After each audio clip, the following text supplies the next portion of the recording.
Hello mga pusing mga madam. It's me again, ang inyong driver, Sweet Love na driver. Good day sa buong mundo at magandang gabi dyan sa inyo sa Pilipinas.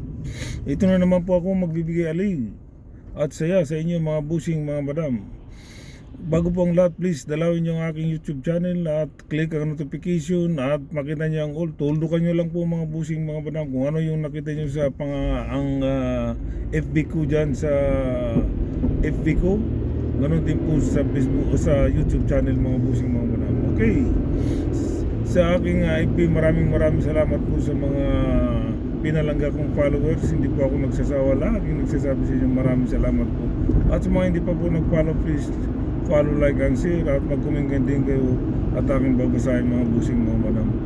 Okay, ito na naman po ako na magbibigay saya sa mga kapwa ko loyalist, kapwa ko solid PBBM, diehard PBBM, solid supporter ni PBBM at higit sila sa nagmamahal sa ating mahal na Pangulo. Okay, sa mga didilis naman, sa mga didilis na hanggang ngayon ay dilis pa rin ang utak, ito na naman ako nagbibigay ng sakit ng ulo at sama ng loob sa inyo mga didilis. Yehey! Okay, pag-usapan po natin itong mga busing mga madam. Itong maginang ito, yari na sila. Yari na itong magina dahil may kaso na po sila sa ombudsman. Sa preliminary, ibig sabihin po ng preliminary ay kailangan pong mag-submit sila o magpaliwanag sila sa kasong graft and plunder ang maginang ito mga pusing mga dapat lang kasi itong silibiste talagang atake sa ating mahal na Pangulo. Grabe mag-atake, wala talaga, abusado, atake dito, grabe ang administrasyong Marcos, grabe ang atake niya, gagawin niyang lahat para lang bumagsak ang ating ang government Marcos, ang pamahalaang Marcos at higit sa lahat ang ating mahal na Pangulo para lang babagsak kasi nga malupit ang kaso nitong batang ito pero mo graft and plunders. Pero yun mo pala mga busing mo doon. Napanood niyo ba yung video na binlog ko nung kahapon, nung nakaraan, yung 10 billion, 10, hindi lang yun, 10 billion ang nakuha niyang graft corruption sa energy, sa franchise ng energy, 10 billion. At kasi ang sabi ni Buing Remulla, ang ating mabuting ombudsman, na kukuha siya ng energy, power energy franchise para supplyan niya ng solar, supplyan niya ng solar ang buong Pilipinas.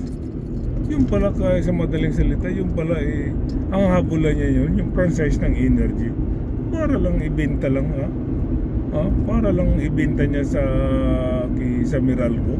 Magkano benta niya? Billion ang benta niya, billion. Tapos napanuran ko sa kay Lito Atienza nung nag-meeting sila. Pero yung puhunan lang pala nitong bugok na batang itong silibiste, 1 million pesos. Paano kahit sa barangay nga hindi nga kayang supplyan ng solar o buong municipality yung 1 million pesos ang puhunan. Talagang nagnakaw talaga ito silibiste. Paano na-aproban? Okay, paano na-aproban ang solar niya, yung franchise niya, yung energy franchise niya? Paano nakakuha siya? Because sa kanyang mami na si Loren Legarda. Kasi yung time na yun, senador si Loren Legarda at siya yung finance ng Senado. Siya yung chairman ng finance ng Senado. At itong si Loren Legarda, kinuha niya, nilakad niya dahil nga si powerful to si Loren Legarda. At that time naman yung si Tatay Digong magkasundo, ayun, nabigyan ng solar energy franchise. Pero 21 years old, 21 years old ka. Paano ka magkakaroon ng business ng 21 years old ka lang nung time na yun? Siyempre, nanay niya, senador, natural, talagang lalakarin niya. Tapos biro yung mga puhunan, 1 million lang mga busing mga badang. Tapos biglang nagkaroon ng billion. Kaya pala yung mga time na yun, hindi makapag-negosyo yung mga ibang negosyante mag-open ng solar system. Kasi nga hawak pala ni Libiste yung solar. Nasa kanya yung franchise at bago, biruin mo, bago tatayo ng solar system yung ibang mga businessman, magkakailangan dadaan ka muna kay Libiste. Ganong kalupit ang nangyari nung time ni Tatay Digong. Kahit isa pa lang, wala pa lang na-supply na solar, wala pa lang may tayong solar sa buong Pilipinas. Kahit isa, kung mayroon man, maliit lang. Talagang namira lang at bininta niya kay sa Meralco yung franchise. Yung franchise na nakuha niya, bininta niya sa Meralco ng billion. Pero yung talaga, hindi makakapagmura ka talaga, tapos sinayupak na tong Libiste na to. Kabata-bata na, mangdurugas na. Di ba mga busing mga badang? Kabata-bata na, mangdurugas na. Di ba? Patay ka ngayon. Kayong mag-ina. Yari kayong mag-ina ngayon. Dahil kakasuhan kayo ng graft and plunder kayong mag-ina. Dahil isa ka sa itong si nanay nitong si Libiste na si Legarda, isa siya sa mga kakasuhan din dahil yung time na yun kaya nakakuha ng franchise si Libiste dahil ang nanay niya. Pero yung 21 years old ka pa lang, tapos ang puhunan mo 1 million lang. Yun ang sabi ni yun ang sabi ni Lito Atienza nung nag-meeting sila. Napanood ko sa video. 1 million lang puhunan. Baka isang baryo lang ang pwedeng gumamit ng 1 million yan sa solar mo. Tapos buong Pilipinas mo patayuan ng franchise. Tapos sa puhunan mo 1 million lang pala. Bugok. Talagang ito wala talaga sa hulog to si itong maginang ito eh. So anong mangyari? Karma na kayo. Karma ka. Ngayon na hinayupak kang Libiste ka. Kung makabanat ka sa administrasyon Marcos, isang magnanakaw si Marcos, siya yung number 1 sa flood control na magnanakaw, kasama kung ano-ano paninira mo sa administrasyon, yung pala ikaw palang number 1 na hinayupak kang magnanakaw. Biruin mo 21 years old ka lang, nakakuha ka ng franchise. Kung wala ang nanay mo, natural.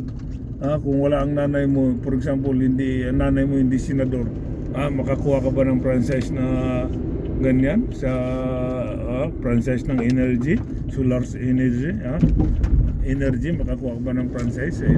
Hindi ka makakuha kasi nga ang nanay mo senador, tapos time 21 years old ka pa, talagang powerful ang nanay mo senador tapos siya pa ang chairman ng chairman ng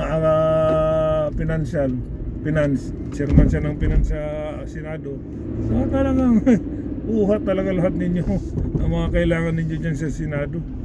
Ang kailangan mo dyan sa franchise makuha mo talaga, pero ang totoo wala ka palang puhunan ng hinayupak ka. 1 million lang pala, Libiste ka.